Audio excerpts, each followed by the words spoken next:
So welcome back to Synergy Bonus. We're doing a little different video today. We're gearing up to take a run at Eberron in preparation for its release into 5th edition. We're popping a cherry. He's never played Eberron. He's never played it. He doesn't know anything. He's played a few Warforged, but he doesn't really know. I know Eberron has Warforged and Drow. It also has shifters, and the gnomes are... They're gnomes. Like master spies, basically. I hate them. They're gnomes. I know like this much about Eberron. So the city of Sharn is basically New York City with Magitech. Or Seattle and Shadowrun. Kind of. I'm going to go back to where I was a second ago. As we mentioned, on Oerth and Faerun, and to a certain extent in Ravenloft, the gods and the powers that be have an vested interest in keeping technology levels at a certain point, usually very medieval level. Early Renaissance, late medieval at best. They won't let it advance beyond that point. On the plane of Eberron, the gods are a little more hands-off, so magic has and society has advanced, and they've got early industrial magitech going on. It's kind of like what Final Fantasy VII was trying to be and failed so hard at. Which the actually early version of Final Fantasy VII was when it was a demo on... not demo, but the early build on the Super Nintendo. N64. Yep. Yeah. So basically it's Final Fantasy VI is what you're saying. Kind of. And it's one of those things where like magic is super commonplace in everyday objects, sort of the way that we take science and technology for granted.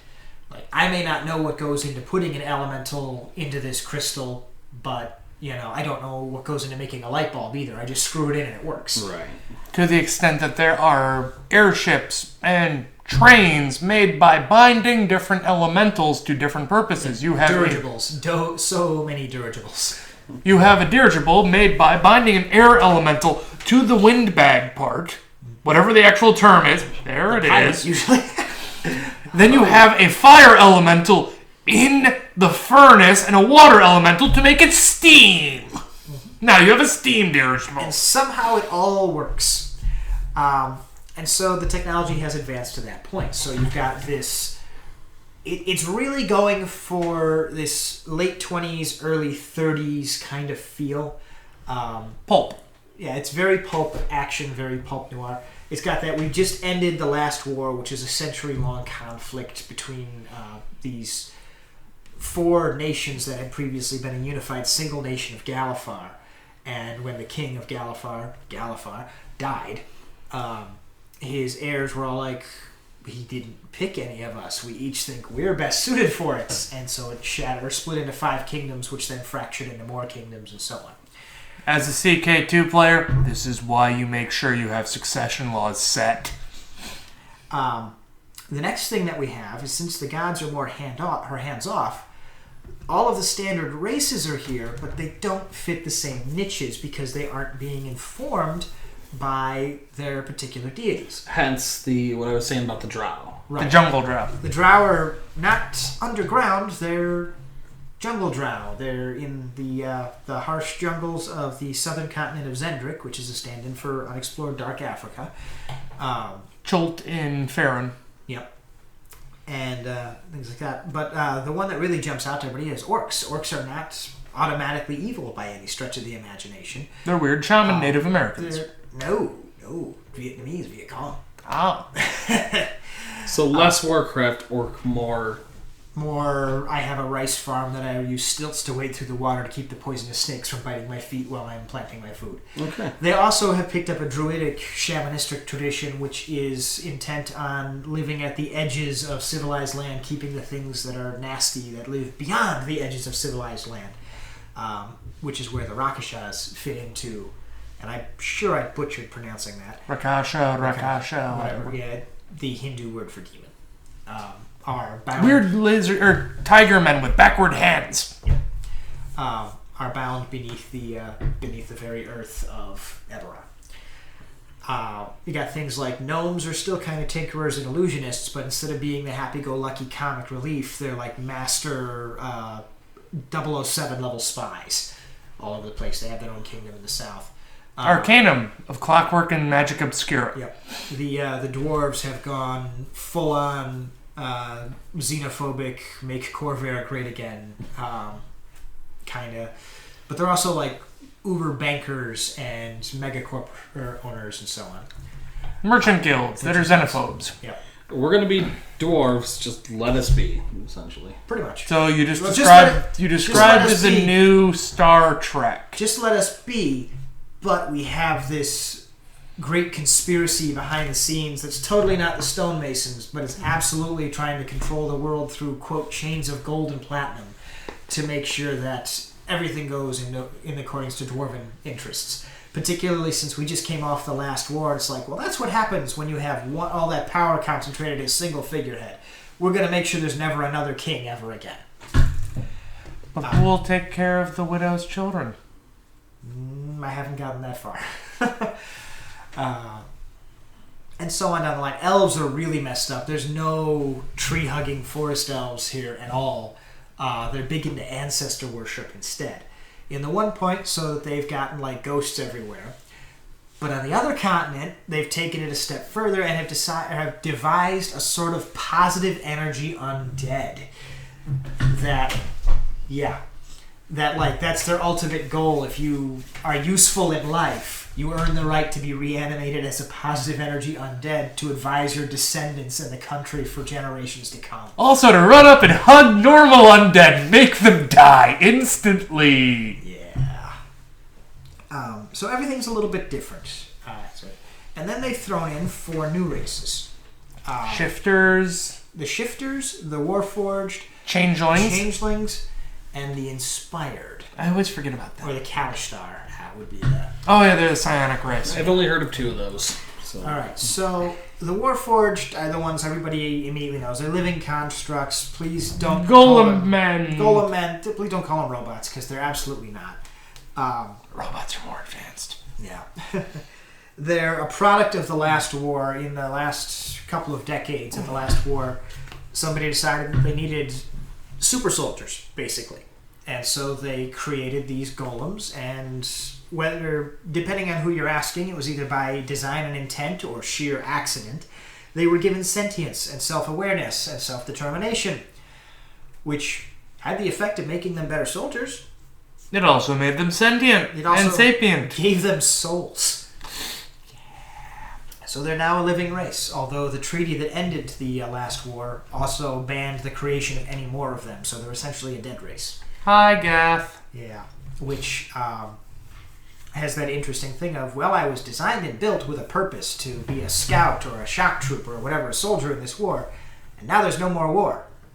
What do I do? What do I do with myself?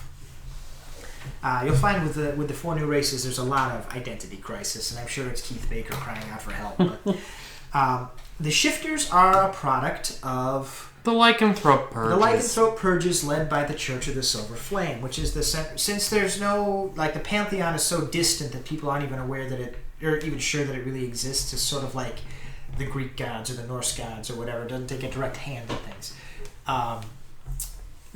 So we have instead the Church of the Silver Flame, which worships this mystical silver flame, which kind of keeps the nasty outsiders and aberrations and undead at bay. And the church declared a purge, a genocide against lycanthropes. Because they were aberrations. A few decades ago. Because all lycanthropes, regardless of their personal whatever, are evil. They're not in setting, but Because it's not Ravenloft. Religious zealotry is the same across all settings. And so most of the pure-blooded lycanthropes are gone. The Shifters are what are left over. They have lycanthropic blood, but they can't fully change into the hybrid form or the equivalency of Krynos or lupus or whatever. They come in a bunch of different varieties. You can basically pick and choose.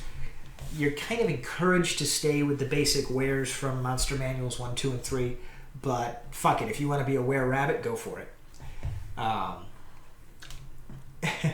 Were-rabbit samurai. You are not allowed to be Usagi Usagi Yojimbo. Damn it! Okay, a werewolf samurai. I I am. actually found in 5th edition they sort of allude to the idea of like a were armadillo. They also use were badger. Badger. And what it is they have a function called shifting, hence shifters, sort of like Barbarian Rage, where they get these bonus hit points and some extra Attribute points attributes depending on their and so type. if they're a sharp claw or a long fang or whatever. And They can enter an altered state where their attributes are increased for a period of time. Other ones are penalized. And again, in keeping with the idea that there really aren't the usual alignments based on deities in this one, they're all over the place. Most of them tend towards the druidic and rangers and so on up in the Eldine reaches, but you're just as likely to find one tending bar in the middle of Sharn. And at the same time, the Church of the Silver Flame, they're still not exactly sure about the shifter question. Yeah, they're looking for a solution, and as the editions roll by, it's looking more and more like a final one. Okay.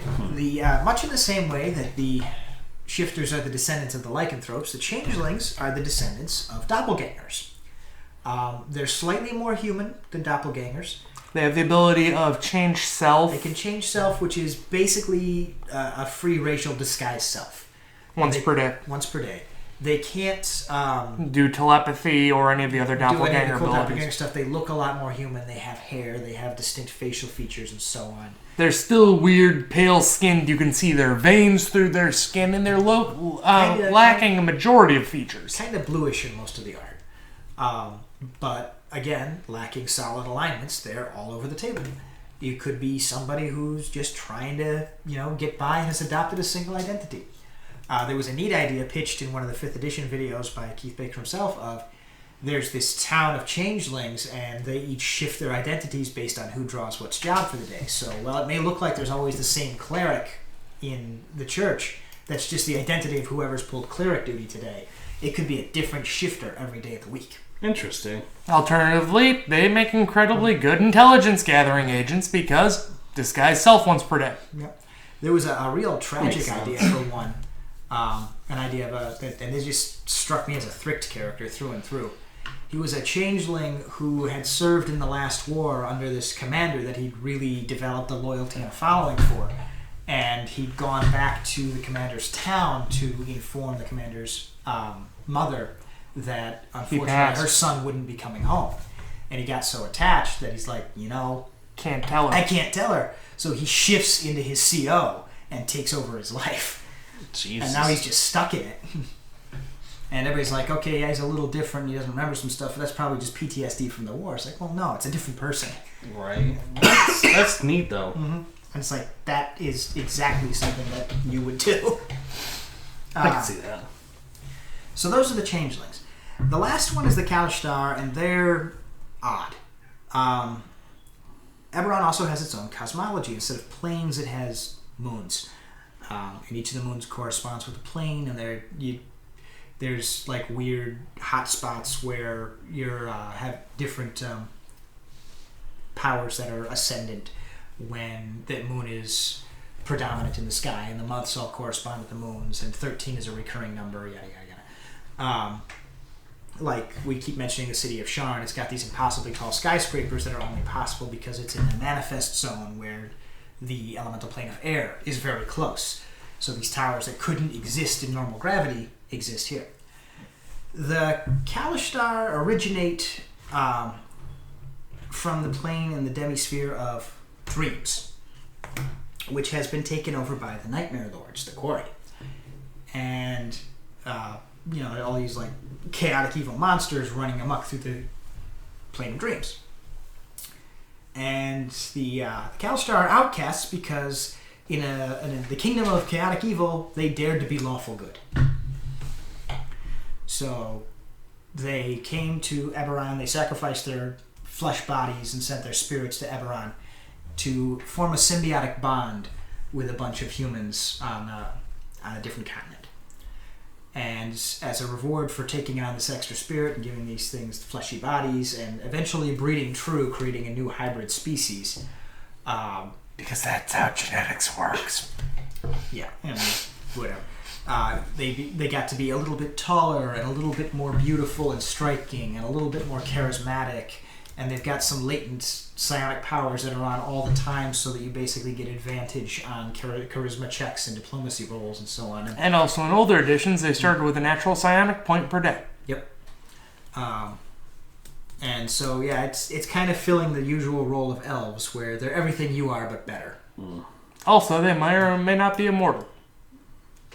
Well, that's the other race. Yeah. Yeah, they're not exactly immortal. It's just they kind of live until they die, until they're killed. I was thinking of the race of people that ascended to become frickin' aberrations. That's a different thing. Yeah, that was Liber Mortis. Yep.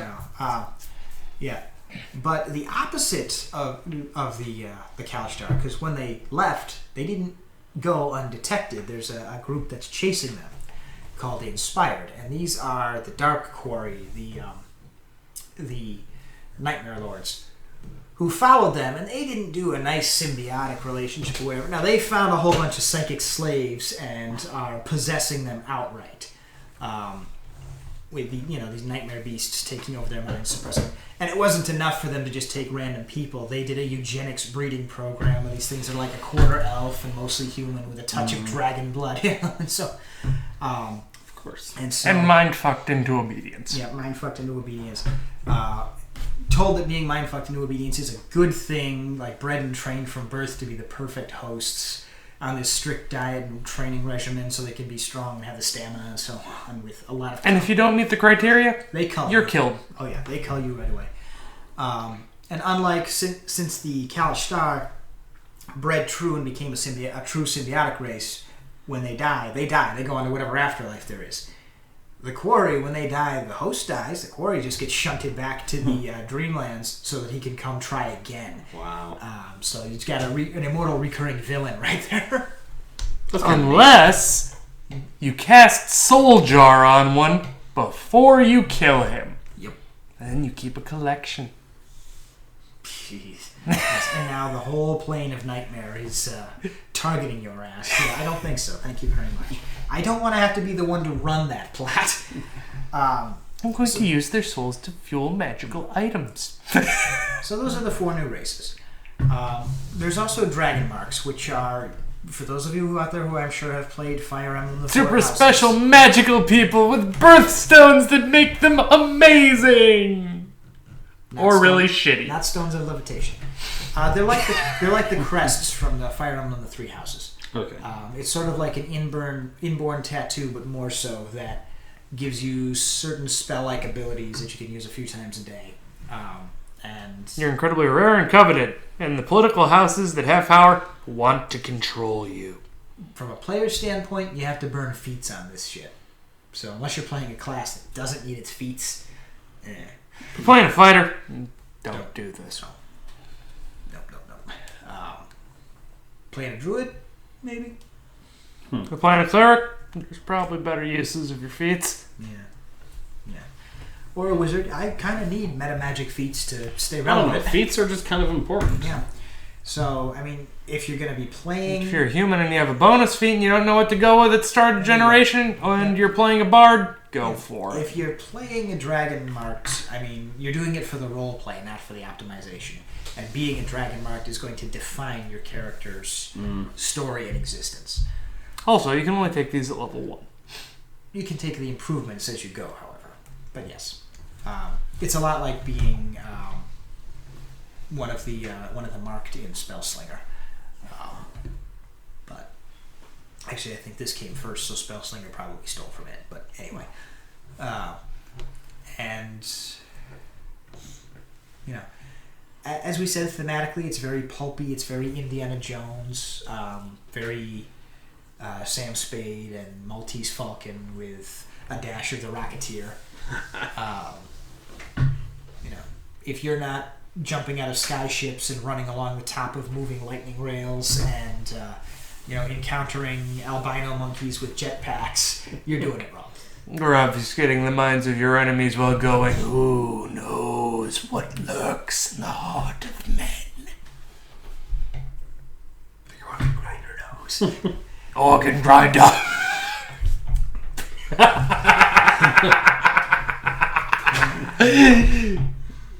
Okay. And that's kind of Eberron in a nutshell. Like, you've got all of the usual crazy stuff. There's more history that goes into it. Like, the dominant species for millennia was giants for a long time, before demons came along and said, "Fuck that noise." And then there was and the giants built their entire civilization on the backs of elven slaves, and the elves fractured into two parts: the group that fled the continent and eventually devolved into the three branches: the ancestor worshipping, totally not Mongol horse lords, and the death cultists with the positive undead living ancestors, and the jungle drow, who stayed behind and were like, "We're the only true elves. Screw you guys, you're cowards who ran away." Positive energy undead. And like, they go out of their way to find niches for all of the craziest shit. That's cool, though. The Armands are down in one of the deserts on Zendrick. And if you don't know what an Armand is, take a minute to go ahead and Google image search. Ahriman? No, it's an anthropomorphic armadillo about the size of a gnome. Amazing. I mean, it sounds so cool. Every time I've heard Eberron, It's over the top. It just sounds ridiculous. There's a lot of Cthulhu woven into it as well. Because the plane of dreams and all the nightmare beasts. All the nightmare beasts, but also the Rakasha lords, or Rakasha Rajas, as they're referred to, have a lot of that crazy stuff men was not meant to know kind of thing going on. But weird tiger men with backward hands do. Yeah. There's a crazy amount of like organized crime and mobsters, because again, it's 1930s prohibition era stuff. But instead of alcohol, there's like a whole bunch of prohibited drugs, because drug prohibition is a much more current topical thing. Like this dragon's blood that keeps getting smuggled into the universities, which highly addictive, very detrimental to your health. But for a while, it boosts your arcane abilities to demigod levels. Again, that's all really cool. I really want to play. Like, I knew like none of this like history or whatnot. I knew it had Warforged, and I knew the Drow were different. That's about it. There's and magic items work a little bit differently too. We're looking for dragon shards. Now this goes back into the mythology of the creation myth of the setting. Originally, there were three dragon siblings. There was Sybaris, Eberron, and Kyber. And Sybaris was absolutely good, and Kyber was absolutely evil. He also set up in a mountain range in the Middle East and decided to make weapons at a pass. Kyber pass. Enough out of you. And Eberron was kind of the neutral one in the middle. And when Kyber got to be too much, too bad, too evil, too destructive, and actually killed Sybaris and shattered her crystalline body, Eberron in mourning wrapped his coils around Kyber and formed the very planet upon which everybody stands. So the planet has a ring like Saturn, and that's the ring of Sybaris. And the Underdark is Kyber, and that's where all of the negative stuff comes from. And the planet is neutral. Pluton is neutral, and that's Eberron. All three of these produce what are called dragon shards. By far the most common are Sybaris shards, which are meteorites that rain down, usually in the equatorial regions on the continent of Zendrick. Blood diamonds. That they go and they harvest, and they use these things to, instead of casting like flame tongue on a weapon, you leave a slot open and pop a keyed dragon shard in there, and now the dragon is a +1, or the sword is a +1 flame tongue weapon. Or slot it out, put it in an ice shard. It's materia. It's materia. Okay. Conflict diamonds. Yeah. Woo! Now, and materia that's a conflict diamond. Yeah. Jesus. And you use different shards, because they're shards from each of the three dragons. Kyber shards are like negative energy and necrotic energy solidified. And Eberron shards are more like earth and fire and so on, so they're a bit more for like armor and chance. Okay. Captain Planet shards. Yep. And it's a bit like materia. It's also a bit like gem crafting in Wrath of the Lich King. So I'm gonna stock everything with blue shards, including my eye sockets. Only if you're a warforged. Tank. Eye sockets. Hey, they're sockets. Nice. This is exciting. I really want to play this now. Like, Yeah. I'm glad I learned more about it. Yeah, and like there's way more to it than this. We're just skimming the surface at this point. Right. But it's a good idea of what Eberron is. Like one of the kingdoms, or the new kingdoms that came about at the end of the last war, was they recognized a monster kingdom that's run by goblinoids, bugbears, and hobgoblins, and flights of harpies. There's the frickin' Mournlands. And then there's an unrecognized monster kingdom, which is ruled by 3 crone sisters.